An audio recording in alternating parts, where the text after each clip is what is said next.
নামাজ পড়লাম ভাইরা আমার এত কষ্ট করে, কিন্তু কাজে আসলো না, তাহলে নামাজ পড়ে কি লাভ হলো? 7টা পরামর্শ দিতে চাই, এগুলো যদি অ্যাপ্লাই করা যায়, এগুলো যদি প্রয়োগ করা যায়, এই দিকগুলো যদি খেয়াল রাখা যায়, ইনশাআল্লাহ নামাজের মধ্যে মনোযোগ ধরে রাখা সম্ভব হবে। নাম্বার 1, নামাজের জন্য যথাযথভাবে প্রস্তুতি গ্রহণ করা। আল্লাহ রাব্বুল আলামিন 5 ওয়াক্ত ফরজ নামাজের আগে অথবা পরে কিছু সুন্নাত নামাজ রেখেছেন না রাখেন নাই? এই সুন্নাত নামাজগুলো কেন? এগুলো হলো মূল ফরজ নামাজের জন্য রিহার্সেল, প্রস্তুতি, ওয়ার্ম আপ, আগে থেকে প্রিপারেশন নেওয়া। তো নামাজের জন্য প্রস্তুতিটা যদি ঠিকঠাক মতো হয়, সুন্দরভাবে হয়, ইনশাআল্লাহ নামাজে মনোযোগ ধরে রাখা যাবে। কিভাবে ঠিকঠাক মতো প্রস্তুতি করবেন? ওযুটা ভালোভাবে হইতে হবে, এর প্রভাব এবং এফেক্ট নামাজের উপরে পড়ে। নামাজের আগে যে আমরা ওযু করি, এই ওযুটা যদি সুন্দর হয় তাহলে নামাজের মধ্যে মনোযোগ থাকে। নবী করিম সাল্লাল্লাহু আলাইহি ওয়াসাল্লাম ওযুর যত নির্দেশ দিয়েছেন, সব নির্দেশেই তিনি একটা শব্দ বলেছেন, তা হলো আসবিগুল ওযু, ইসবাগুল ওযুর কথা বলেছেন। ইসবাগুল ওযু মানে হলো ওযুকে সবচেয়ে সুন্দরভাবে করা, উত্তম রূপে করা। উত্তম রূপে ওযু আবার কি? ওযু নিয়ে একটা দীর্ঘ আলোচনা আমাদের আছে, অনলাইনে দেখে নিতে পারেন আপনারা। উত্তম ওযু মানে হলো ওযুতে কোন অঙ্গ প্রত্যঙ্গ যেন শুকনো না থাকে, খুব ভালোভাবে খেয়াল করা। ওযু করতে গিয়ে পানি এতগুলো অপচয় করলেন, সেটাও সুন্দর ওযু হলো না। সুন্দর ওযু বলতে যা বুঝায়, আল্লাহর নাম নিয়ে বিসমিল্লাহ বলে ওযু শুরু করলেন, প্রত্যেকটা অঙ্গ প্রত্যঙ্গ ঠিকঠাক মতো ধুইলেন, ফাঁকফোকরগুলো সবগুলাতে পানি পৌঁছাইলেন, এরপরে আপনি নামাজের জন্য গেলেন। নামাজের যথেষ্ট আগে থেকে দুনিয়ার সমস্ত কিছুর সাথে সম্পর্ক ডিসকানেক্ট করতে হবে, যথেষ্ট আগে থেকে, মিনিমাম 10-15 মিনিট আগে থেকে সকল কিছু থেকে সম্পর্ক ছিন্ন করতে হবে, তাহলে ইনশাআল্লাহ নামাজে মনোযোগ আসবে। আপনি মসজিদে বসেও যদি মোবাইল টিপতে থাকেন আর নামাজের একামতের আগ মুহূর্ত মোবাইল হাতে দিয়ে থাকেন এবং দুনিয়াবি বিভিন্ন বিষয়ে হাবুডুবু খান, কেউ মোবাইলে কোরআন তেলাওয়াত করে, সেটা ভিন্ন কথা। আপনি মোবাইলে ফেসবুক, ইউটিউব এগুলো ঘাটাঘাটি করতেছেন, একামত দিছেন, এবার পকেটে রেখে দাঁড়াইছেন। তো আপনি আগেও দুনিয়াতে ডুবেছিলেন, আমাদের পরেও দুনিয়াতে ডুববেন যায়া, মাঝখানে 4-5 মিনিট মনোযোগ কোনোদিনই থাকবে না। এই জন্য মিনিমাম 10-15 মিনিট আগে থেকে মোবাইলটা বন্ধ করে, সাইলেন্ট করে, একেবারে অন্য সকল জগতের সাথে সম্পর্ক ছিন্ন করে আল্লাহকে স্মরণ করে আল্লাহর সাথে কথা বলা এবং প্রস্তুতি নেওয়া দরকার যে আমি নামাজে যাচ্ছি। তাহলে ইনশাআল্লাহ নামাজে মনোযোগ থাকবে। আগে থেকে যথাযথভাবে সময় নিয়ে নামাজের জন্য অপেক্ষা করতে হবে এবং সবকিছুর সাথে সম্পর্ক ছিন্ন করতে হবে। নাম্বার 2, দ্বিতীয় কাজ হলো, নামাজের মধ্যে আমরা কি পড়ি বেশিরভাগ মানুষই আমরা বুঝি না, মন্ত্রের মতো শুধু পড়ে যাই।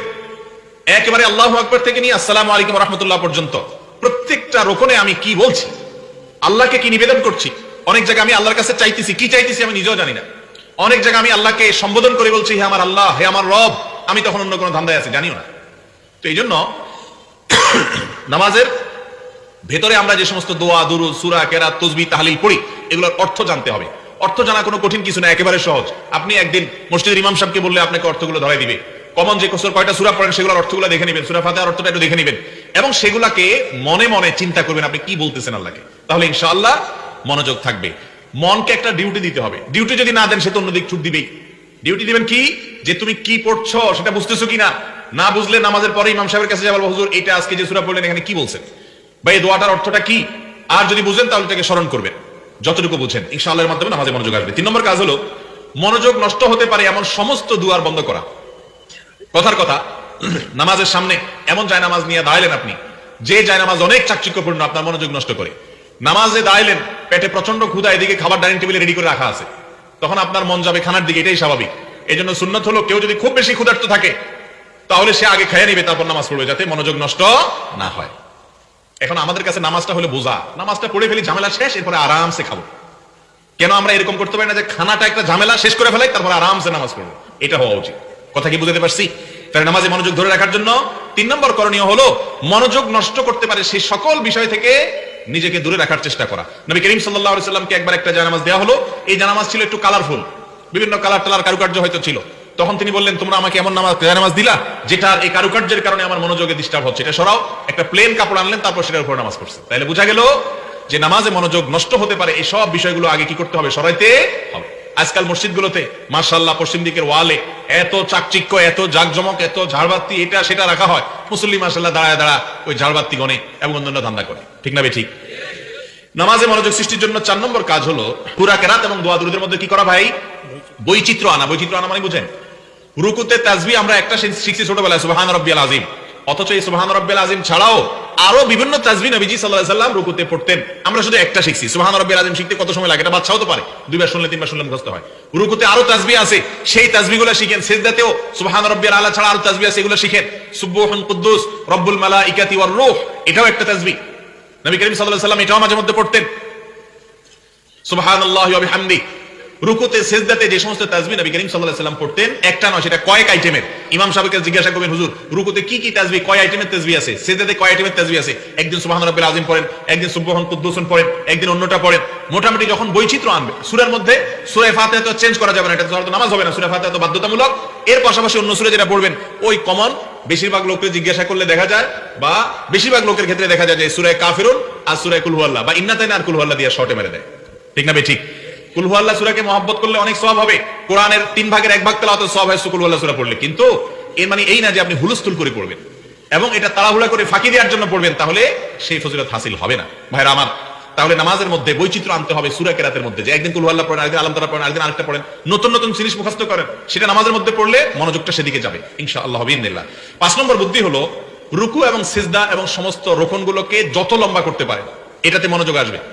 দাঁড়ায়া নরমালি আপনি হয়তো 30 সেকেন্ড, 40 সেকেন্ড, 50 সেকেন্ড থাকেন বা 1 মিনিট থাকেন, এটাকে আপনি একটু বাড়ান। আলহামদুলিল্লাহি রাব্বিল আলামিন আর রহমানির রহিম মালিকি ইয়াউমিদ্দিন। সূরা ফাতিহার প্রত্যেকটা আয়াতের পরে থামাটা সুন্নাত। নবীজি সাল্লাল্লাহু আলাইহি সাল্লাম বলেছেন, আল্লাহ তাআলা হাদিসে কুদসিতে বলেছেন, কাসামতুস সালাতা বাইনি ওয়া বাইনা আবদি নিসফাইন, আমি নামাজকে অর্থাৎ সূরা ফাতিহাকে আমার বান্দার মাঝে অর্ধেক অর্ধেক ভাগ করেছি। বান্দা যখন আলহামদুলিল্লাহ রাব্বুল আলামিন পড়ে আল্লাহ জবাব দেন, আবার রহমানুর রহিম পড়ে আল্লাহ জবাব দেন, মালিক ইয়াউমিদ্দিন পড়ে আল্লাহ জবাব দেন। আপনি ওই কথা যদি চিন্তা করেন যে আমার প্রত্যেকটা আয়াতের শেষে আল্লাহ জবাব দিচ্ছে, তাহলে আপনি টান দিয়ে আলহামদুলিল্লাহ রাব্বুল আলামিন আর রহমানুর রহিম মালিক ইয়াউমিদ্দিন ইয়াকা না'বুদু ওয়া ইয়াকা নাস্তাঈন ওয়ালা দাল্লিন আমিন এক নিঃশ্বাসে পড়বেন। আর আমাদের তো হাফেজ সাহেবরা রমজান মাসে এক নিঃশ্বাসে সূরা ফাতিহা পড়লে বলে মাশাআল্লাহ, বাপের বেটা। এটা বাপের বেটা না, এটা মায়ের বেটা। তাড়াহুড়া করে পড়তে পারার ভিতরে কোনো কল্যাণ নাই, যত ধীরে ধীরে পড়তে পারেন তত ভালো। 5 নম্বর বলছিলাম যে রোকনগুলাকে লম্বা করা, ধীরে ধীরে আয়াত পড়ে একটু থেমে আবার একটা আয়াত পড়লেন, এভাবে সময় নিয়ে পড়লেন, এরপরে ধীরে ধীরে আস্তে করে রুকুতে গেলেন। আমরা যেভাবে যাই, রুকু থেকে উঠে রুকুতে যাওয়ার সময় ধমাস করে চলে যাই, আবার ধপাস করে উঠে যান। ওই যে হিজবুত তাওহীদের লোক আছে কতগুলা, এগুলার নামাজ ফেসবুকে দেখা যায়, এটা নামাজ পড়ে আর্মিদের ট্রেনিং এর মতো, লেফট রাইট ধপাস ধপাস করি। এর নামাজ দেখলে সাধারণ কোনো মানুষ দেখলেও ভয় পাবে যে মনে মারামারি করে ট্রেনিং মেনিং নিতেছে।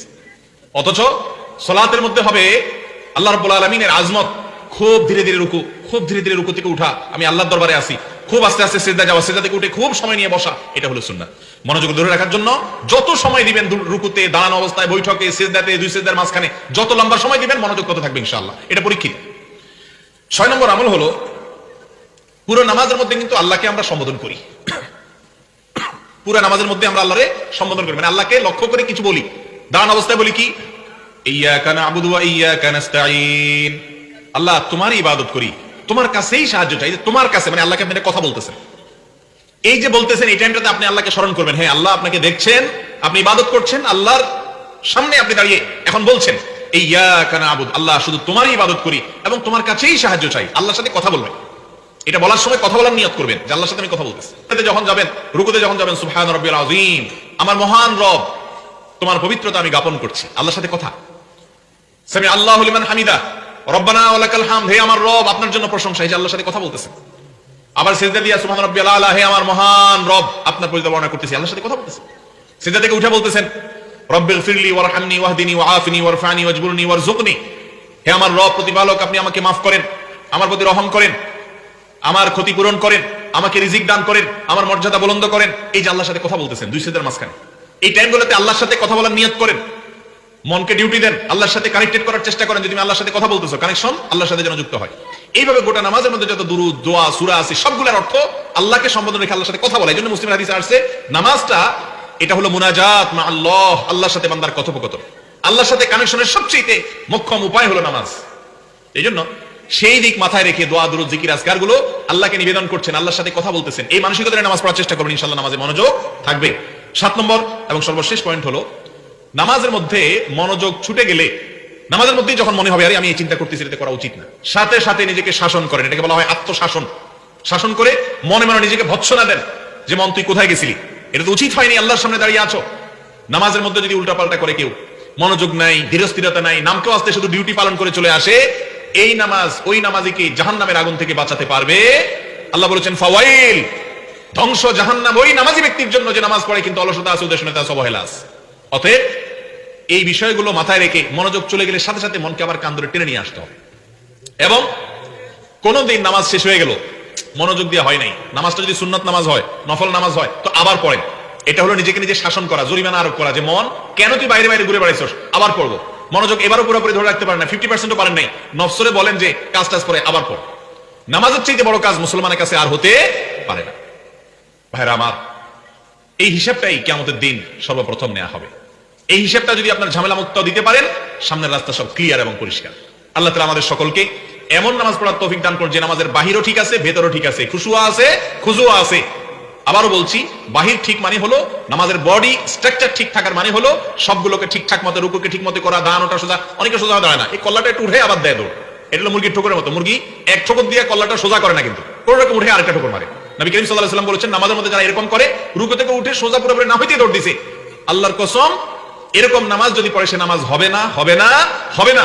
এই ব্যাপারে সারা পৃথিবীর কোনো আলেমের দ্বিমত নাই যে সোজা হয়ে দাঁড়ায় নাই, রুকু থেকে কল্লাটা উঠে দেয় না, উঠে দৌড় দিছে, তার নামাজ কোনোদিনই হবে না।